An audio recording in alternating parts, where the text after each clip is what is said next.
So in the next 45 minutes, I've got 30 PowerPoint slides, and I plan on reading every bullet. So you're welcome.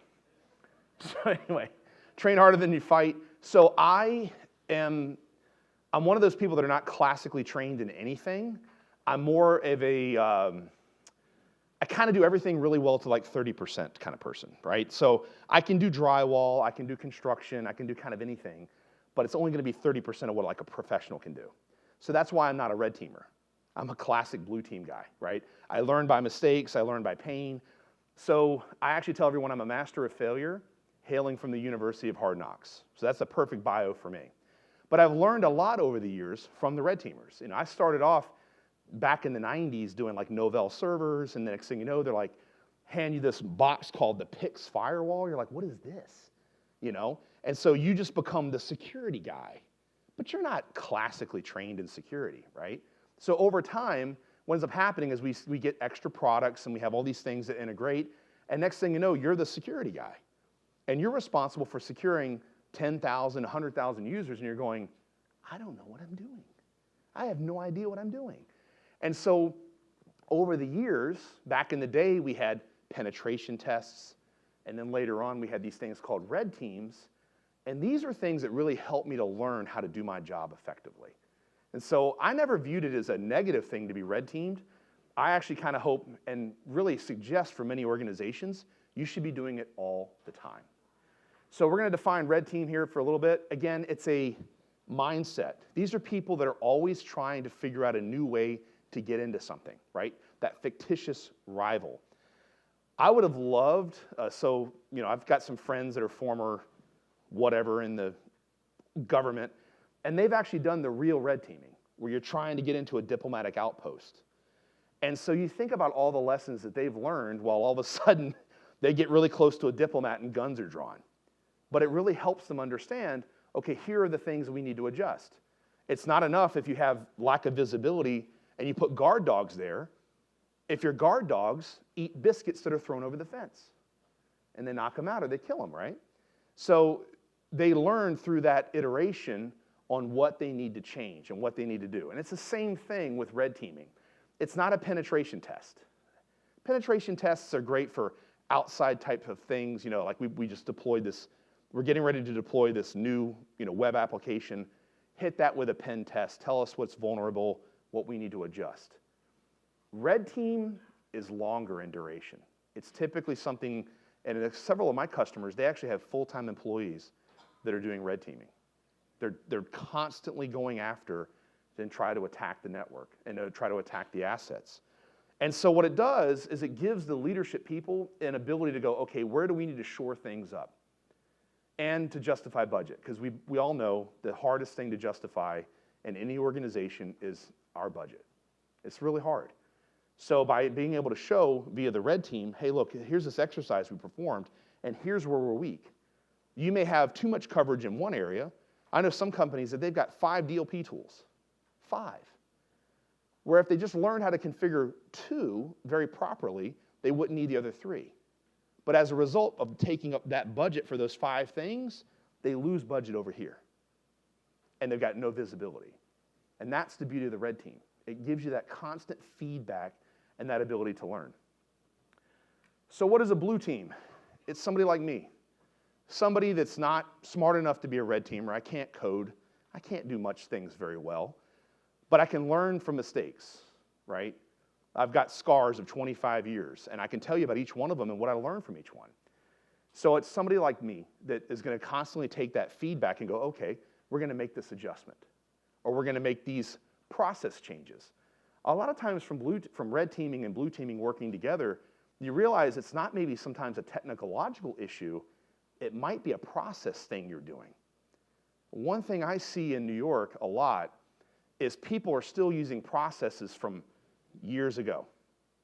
They had this guy that's former whatever from the military, comes in, drops in this process to them, and they think, well, he's really smart, so therefore I'm going to continue to do that process. Because the smart guy told me that this is what they were doing in whatever stan. The problem with that smart guy approach is he's not bringing the budget of the United States military with him. So So these guys, they understand the tasks, but they don't understand the principles behind it. And so a blue team guy, he's not worried about the technology. Technology is irrelevant. If I'm using any technology, I'm hoping in 5 years, I'm not using this crap anymore, right? It's not about that. It's not about a list of alerts that I have to go address. You're not an alert monkey. What you are is you're somebody that's always learning, always adjusting, and always thinking when you go home, have I missed something? I remember I had a nation state in my network. That was rough. 3 months, 90, maybe 100-hour work weeks, and I can't tell you if it's gone. Every night I thought, what have I forgot? What did I miss? What did I not think of? That's a blue teamer. And this isn't the person, again, blue teaming is not compliance and IOCs and all that nonsense that we waste a lot of time on. We waste a lot of time on IOCs and CVEs, which, by the way, 3% of CVEs are remotely exploitable. But we spend all this time on that. All that time because we're so worried about a patch we didn't deploy and then we're going to be in the news. But in reality, that's not the case. So don't spend 90% of your time on that kind of stuff when you really need to be worried about the TTPs. So I really highly recommend you go to see the presentation later on today about the MITRE attack framework, because that's red teaming. That's the stuff, the low and slow stuff, that I'm going to show you a little bit later, that you're not going to catch if you're so focused on what I call stuff that should be in risk and governance. IOCs, CVEs, all that nonsense that we've wasted our time on, that hasn't really helped us because we're still getting jacked. Forget that stuff. You need it. You got to have it for compliance and risk. And yes, if you have a machine that's remotely exploitable, go patch it. But don't take 90% of your SOC's time into that stuff, because otherwise you're going to get destroyed. So purple team, we've heard this idea. And I really love this website, by the way. This is a great study. I would highly recommend hitting that website, because he actually breaks it down really, really well on red team, purple teaming, and he actually has some orange team and green teams and yellow teams, way more intelligent than I would have ever done. But it really breaks it down, and the great idea is that it's basically making sure that your blue team and red team are working together. If your red team has an adversarial relationship with your blue team, you're doing it wrong. If your blue team is offended because the red team shows something that needs to be adjusted, you're doing it wrong.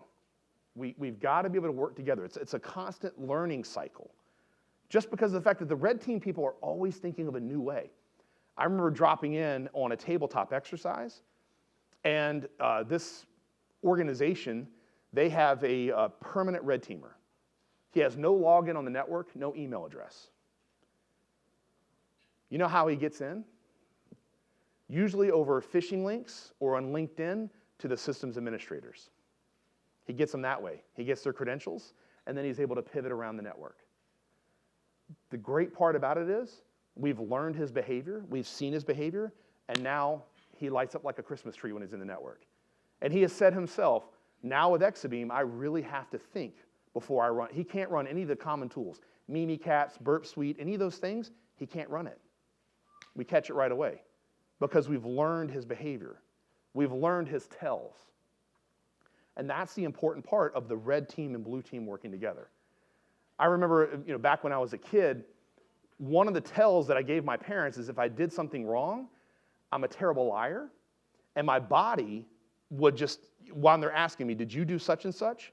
And I would either hold my left foot and with my left hand, or I would wring my hands or purse my lips. And that was the tell to my parents that, yeah, I did exactly what they asked me not to do. And once I figured out that they knew those tells, and my mom would ask me that question, I would just go to my room because I knew what was going to happen. The discipline was coming. And so it's the same thing. Having red teams and blue teams work very close together, you learn those tells. Because really a lot of red teaming and a lot of attacks, especially when I had that nation state in my network, it was very, very much behavior-based. All the correlation rules I had written, all the logging I had done meant nothing. it caught not one tell. Once I finally broke out what a tell was in a spreadsheet that long, then I could kind of start looking for something. But in certain areas, what I had to do is I had to completely bogon filter over half the internet because I was trying to find their tells. And I had to go through a very extreme case to do that. So if you have the advantage of having a red team and a blue team working like that, you learn those tells and you figure those things out. So at Blackhat, we did a survey on red teaming and blue teaming. And these are kind of some interesting facts that I found. I don't know what blue teaming is, because blue teaming is usually the result of what the red team tells you. But blue teaming to me is just working on it. So those numbers are a little skewed, but it's interesting to see those numbers there about red teaming being more effective. I do not believe the 2%. I just don't believe it, or they got terrible red teams. But that's usually the case. Those are usually the numbers that I've found. That over time, if you have a very mature operational model, that you'll occasionally find them, you might never find them, or you may rarely find them. And it should be that. You actually want that. You don't want to catch your red teamer all the time. You really want somebody who's really trying to figure out the best way into your world. So the goal is to always catch them. I just don't believe that 2%. I think they were probably having beer at Blackhat and just were bragging. This is usually the case. I've actually seen this for myself. I've made a lot of budgetary increases over the time once a red team exercise was done. It's an easy way to justify, because you're going to say, hey, we have visibility here, but we don't have it here. And that DLP thing I was talking about, that was exactly it. My DLP team, I liken it to knowing how to set the car radio. They know how to set like 2 presets, and then you don't touch it. And so what I found is the DLP team had the coverage. They didn't know how to use their tool. And so if they had just expanded their knowledge on 2 tools, we wouldn't have been taken. 2 tools, but we had 5. So it was, okay, we're not going to renew these other 3. Let's expand our knowledge in these 2, because it gives us that coverage we need. And we can take that other budget and put it where we lack that visibility. You're taking the politics out of it. You're just moving on with what you can do. And this is one of the more interesting things. So a customer of ours did a tabletop exercise. And we had very good coverage. We pretty much were able to find almost everything that was done. The problem they had was communication. So they actually brought in their executives, and they had the whole thing. They actually mapped out the whole thing. And executives were in it. So imagine, you technically catch everything, and you have 2 executives arguing with each other, almost getting into like fist fights over how they were going to communicate this out. And so that's one of the key things, is being able to communicate properly. I would say technical skills today are less important over being able to express yourself appropriately. You need soft skills just as much as technical skills, because the technical skills are going to change. The tools, tactics, and procedures are going to change. The MITRE ATT&CK framework, it's public. You don't think they know that? You don't think they're going to be modifying their approach based on that? So, and especially with cloud-based operations, half the organizations I go into, they're not grabbing any of their logs from the cloud. They're not. And if that's your case, I highly recommend you go visit Netscope, because that can help out a lot. So here's a fun little red team that happened on me. We had a user. He was able to add a new user to an administrators group. And then I can't show the stuff that they were doing, but they did a lot of work on the network. And it had a lot of host names. I just didn't feel, I'm sorry, I was too lazy to actually black out all their names and redact that. But essentially, at the very end of the timeline, they were able to pull themselves out of that session. And this happened over and over again.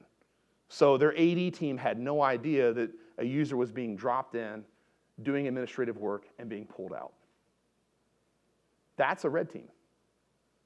That's a classic red team move. They may make 15, 16, where I was where I was actually hit by a nation state, they had 30 some odd different accounts that they were using all across the network, because we had multiple domains, multiple OUs, and so they were basically pivoting all around, because Active Directory is a mess. It's Active Directory, quite frankly. This is my red teamers. I recently moved. I've got 2 acres. And I thought, there's no way these guys are going to figure out this fencing. Right? I could only afford to do so much fencing around my yard. And these little turds figured out every hole.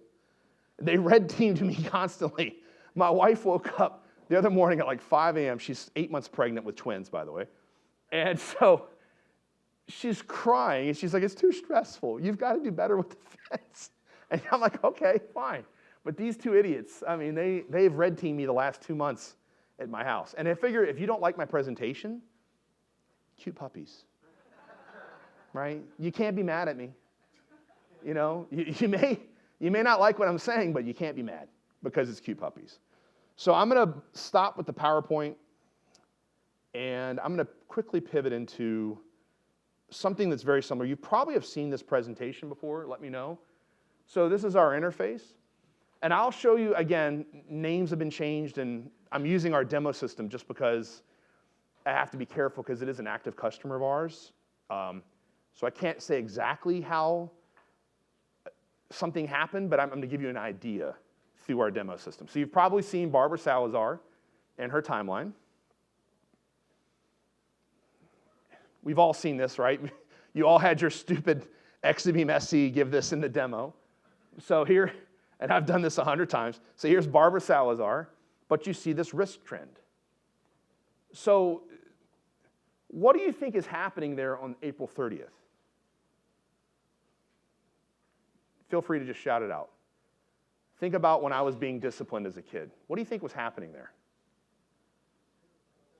A tell.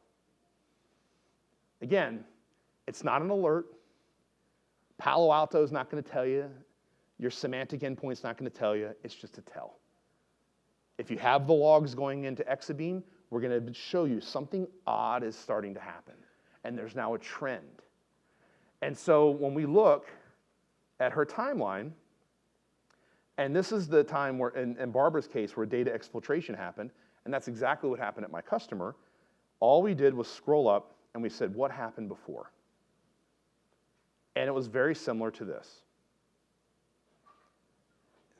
It was a phishing link sent to a systems administrator. They found the systems administrator over LinkedIn. He had previously gotten an invitation in LinkedIn with the same phishing link. So now they figured out his email address and sent it an email. And I'm not saying that he's stupid for clicking on the phishing link, because quite frankly, our organization, we have the most crazy phishing scams against us all the time. And I've gotten bitten twice. So I've clicked on it. I've been that guy, and my CISO goes, Chris, you got to go through phishing training again. And it's really good. It's evil. Shahar is evil, but he gets me every time. So it was very similar to this. They got so again, systems administrator, oh, by the way, here's the thing, here's the classic mistake he made. So it downloaded a payload while he was logged into his local machine using his SA account. So they had full privileges at that point. He wasn't using his regular account, he was using his full system privileges account. So as a result, the one thing we were able to see is all these different accesses. Next thing you know, he's accessing servers he's never touched before. Even though he's a systems administrator and you're going, well, he could be doing work there, he was doing stuff he had never done before. He wasn't quite doing database administration. He was basically looking into a database tool and figuring out what the tool was. He was logged onto a database server that had a lot of critical information. And then we saw this very similar thing.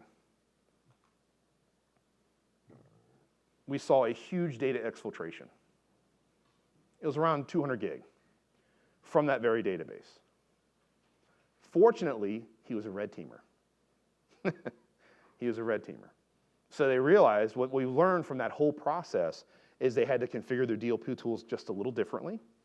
And we needed more visibility because of basically covering the systems administrators on social media. So we needed to look and have something that was actively looking at their accounts and seeing if a link came in and then filtering that out. So again, budget that they never thought they needed before, but they have to have it because they realize that their SAs were targets. And that's the fun of being a blue teamer. You're constantly just getting knocked down, you get back up and you go, okay, this is what we have to do now. So I've bored you enough. That's my presentation. Is there any questions from anyone? Feel free to hit me up. I'm open. Share your pain. Yeah. Thank you. You said that the company did monitoring of their social media accounts for certain users. Can you go through how you guys did that? Because I constantly find this to be a struggle. It is. So there are organizations out there where they'll have apps where users can self-allow them. Basically what they do is they authenticate through. The same token you have on your phone to access your social media account can go through them, and then at that point, they're able to do that. So like a data miner, ZeroFox, Digital Shadows, those types of companies, they will do that and provide that level of coverage for you. Yeah. And it's not expensive.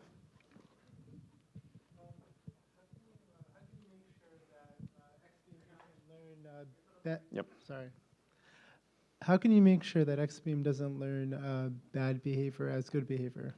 Very good question. So how do we make sure that Exabeam doesn't learn bad behavior? Well, Exabeam builds data models, 3 different types of data models. One is we look at your entire organization. So we look at what everybody's doing in the organization.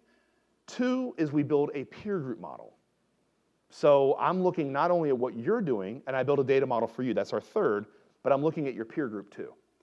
So that's how I know I haven't learned bad behavior, or even if it is bad behavior, you're gonna stand out amongst your peers. So peer group modeling is very important for that, and that's often how we catch systems administrators, because they're always moving around. They're always typically the most noisy, and they should be. You know, they may not touch a data center for 3 months, and next thing you know, they gotta do a whole rebuild in there. So they should bubble up. You know, their behavior's changing. But they and their team should bubble up, not just one guy bubbling up against the whole team, if that makes sense. That's a question over here. So I apologize, I came late, so if you covered this, my apologies. No worries. Specifically about the purple teaming aspect of things. Yeah. How do you normally see, or how have you seen the division of responsibilities and assignments for the purple teamers compared to the blue and the red? So what I tell people is this. This is one of the best things I've seen on purple. Purple's not a team. It's not a team. It's a function. It should be a function of communication and process. So if you have a separate purple team, that means politics has destroyed your security team. Right? So at that point, your blue team and your red team, it's more of a functional type of thing. So this is one of the best explanations I've seen on it as far as like a marriage counselor. So the idea, I'll read this to you. It says, think of a purple team as a marriage counselor. It's fine to have someone act in that role in order to fix communication. But under no circumstances should you decide that the new, permanent way for the husband and wife to communicate is through a mediator. And I think that's key right there. Yeah. What I've seen is, and this is where I was curious if you can echo this, what I've seen is they'll take a red team member, they'll take a blue team member, and they put them together, and they say, you are literally going to rotate in and out of the purple team, so that gives every red team member a chance, every blue team member a chance to act as that marriage counselor, if you want to say, on a purple team. That's a horrible idea. And I'll tell you why. I'm a blue team guy. I don't have a red team capability. I don't have that mentality. Red team and blue team, it's mentalities. It's a thought process. A blue team is a constant vigilance guy. He is not caring about compliance, okay? You gotta have all that stuff that we waste 90% of our budget on. You gotta have it. But that's not a blue teamer. There's a lot of organizations, quite frankly, that I've seen that do not have a blue team person on staff. If he's in your SOC, he's probably not a blue teamer. A red team guy is a fictitious rival. So making them do the other role, you're kind of watering down both. You're watering both down. Why water down a red teamer? I want him constant, I want him hitting me all the time, and I want him to constantly think of new ways to breach what we're doing. I think the main driver for that is assignment resources. So red teamers have a huge backlog of what they want to do. Blue teamers have a huge backlog of what they're going to do. So it's an assignment resource issue to make sure the red teamer and the blue teamers are truly doing the purple teaming. Yeah, but you know, I really think I think about it from my perspective. I would overwhelm a red teamer with all the blue team's responsibilities. And I'm kind of a dominant personality, quite frankly. So eventually I'd have a red teamer bending to my will. And that's the problem. It's a personality thing, right? Again, I'm just speaking from my personal experience and my opinion on it. I would never have those two together on the same team. I would have them functioning together and working together, but making a red team guy do blue team stuff, nah. I'd rather show the red team guy what we caught and then say, hey, can you pivot from here? So that's what we did in a couple places. We took the timeline and we showed him, hey, here's all that we caught. And so that's how the red team knew, okay, in this organization, I have to pivot to here. So that's what they did. Does that kind of answer your question? I see where you're going. Yeah. I understand about the assignment of resources because we're all resource constrained, but I want your best. I want the best blue team guy. I want the best red team guy. I don't want somebody watered down. And I know for a fact that if you put me with a red teamer, eventually within 6 months to a year, he's bending to my will. Oh, no. And I don't want that. This is like a 1-week assignment. Oh, yeah, no. Well, I get that. But that's actually kind of should happen, right? That's the results. The red team did this, the blue team did this. Here's how they work together. That's what a purple team is, a function. So a 1-week assignment, that's a purple team function, but not a team. Not a team.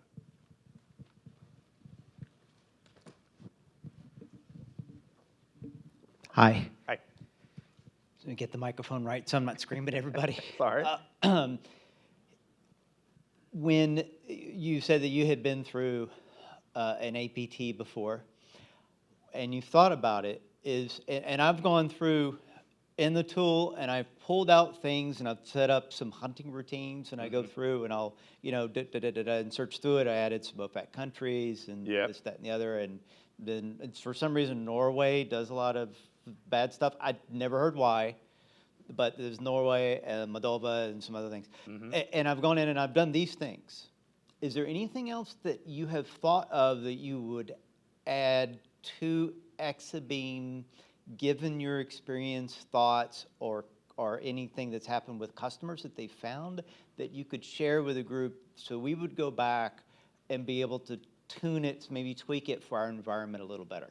Yeah, I think that one of the key things is to let the analytics do its job, but that means bring in all the data, right? So the more data you bring, the more log feeds you bring, the greater visibility it is.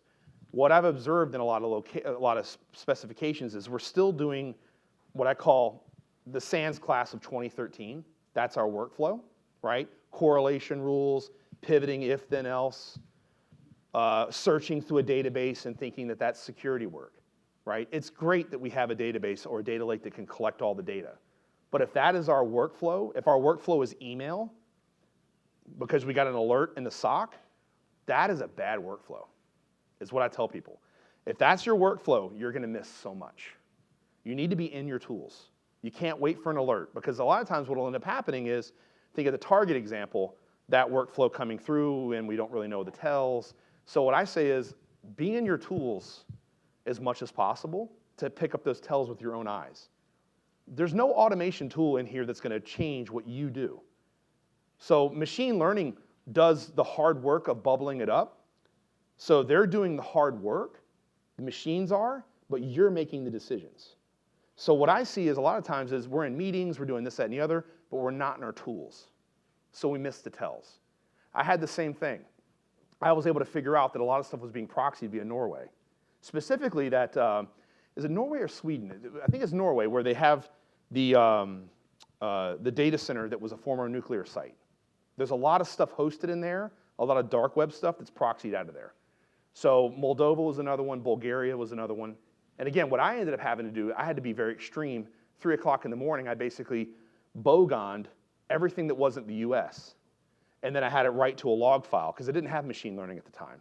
And so whatever was inside my network trying to go out and proxy to that command and control, I was able to see, okay, that's how I found it. And then I was able to go and address it. But machine learning, it's a little different. It's not gonna give you some obvious thing. You have to look at that behavior. So I would say the more logs you can put in Exabeam, the better, and also not make it a SOC alerting tool. Where I see people fail with Exabeam is they make it a SOC alerting tool just like anything else. And that's not how UBA is supposed to be done. And that's where they'll still have our tool, and they'll get compromised, and then they pull up the timeline, and it's all right there. So that 2013 SANS class, I love SANS, but they have new classes. It might be time to go to some of those and change how we do what we do. The operational aspect of running a SOC should change constantly. What we did last year may not be good enough this year. So that's what I tell people. A lot of it's workflow. And if it's email-based, yeah. Sorry to be so blunt, but that's just the truth. Like I said, I'm a horrible liar. My wife, the worst thing ever when I got married is, does this make me look fat? That is the worst question you can ask me. So scared. So scared. I just went to my room. I was like, no, I'm not going to answer this. Babe, I got a conference call I got to be on. I'm sorry, I can't answer that question right now. So you had? Yeah, so we have an on-prem deployment at the moment. Okay. We're kind of like fleshing it out, but we are planning on moving to the SaaS solution. And of course, for cost, one of the considerations is whether we'll have workstations logging or not. What's your recommendations or thoughts on that? I think I've switched to having selected workstations logging, but not across the entire company. Like, ones in various different areas, executives, system admins, and then, your average Joe user, maybe a couple of marketing people and so on. So you have, some coverage, but not complete. What do you have for endpoint? For endpoint detection, EPO. Yeah. Which is it? Oh, McAfee. Yeah, I got you. McAfee EPO. So that is a great question, and it actually really depends on what you're doing. Exabeam has a lot of great executive coverage out of the box.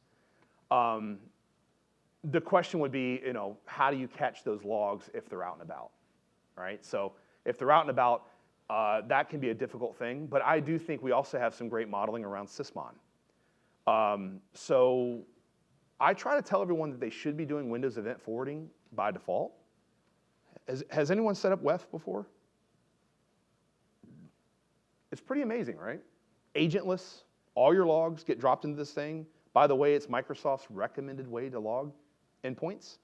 So if you have like 2003 servers still running, which some of us do, because of certain applications, it's a way to get their logs without having to drop in an agent on there. It's a great way to make your IT team happy because you're not dropping agents on their domain controllers. And if you know, how many have ever been to Ultimate Windows Security, the website? Randy Smith, good friend of mine, he has a great tool. If you have not set up WEF, you can actually sign up as an Exabeam POC user, which I'm giving you all that power today. You're all Exabeam POC users. You can download his supercharger for free, use it for 60 days. It'll set up your WEF environment in 15 minutes. So there's all your Windows logs right there. Done. And they'll provide support in that 60 days. So why wouldn't you take advantage of that? Now, for you, what you're in your specific use case, and you have EPO, is EPO reporting to the cloud or no? Local box. Do you do direct access? So your Windows machine boots up, it's automatically VPN'd in. So if I'm an executive and I'm traveling and I'm here at Spotlight, being bored by me, how are you going to protect them? Does it make them do a VPN?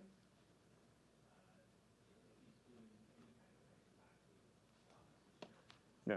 But what if he's in Salesforce and in email, Office 365? No, okay. So for there, you probably have a challenge around that visibility. Because again, one of the things about Exabeam is we need more data in the confidence models. So if you have an executive that's always traveling, which a lot of them do, you may never get those confidence models up. So for them, if you're looking for a specific, like, hey, I'm gonna do this for these people, you could do a couple things. You could either do a cloud endpoint product and then bring those logs into Exabeam so you always have it. You know, they're always connected. If they connect into Wi-Fi, you're getting those logs. You could do something like that, or you could do a direct access VPN, same type of thing, where they automatically log in. But the key thing is making sure that those confidence models are high. So it's making sure you get enough of those logs in. So does that help with that, like in that decision-making process? Because there's no easy way to answer that. It's just, how do you get all the logs in? And if you've got an executive who travels 15 days out of a month, the confidence models are going to be low even if you log it. So you're going to take those logs in and still not benefit from it. So I would look at maybe a endpoint product for them. You've got SentinelOne, CrowdStrike, and there's a new guy that I've been dealing with, Lima Charlie. Very great EDR product. Provides a year of telemetry in the cloud that we can pull down and bring in. So you might want to look at one of those three. And again, not touting anyone over the other, but that way you're getting those logs and it's coming in. If they go to their house, you're getting those logs and it's coming into Exabeam and you're filling those confidence models out. I hope that helps.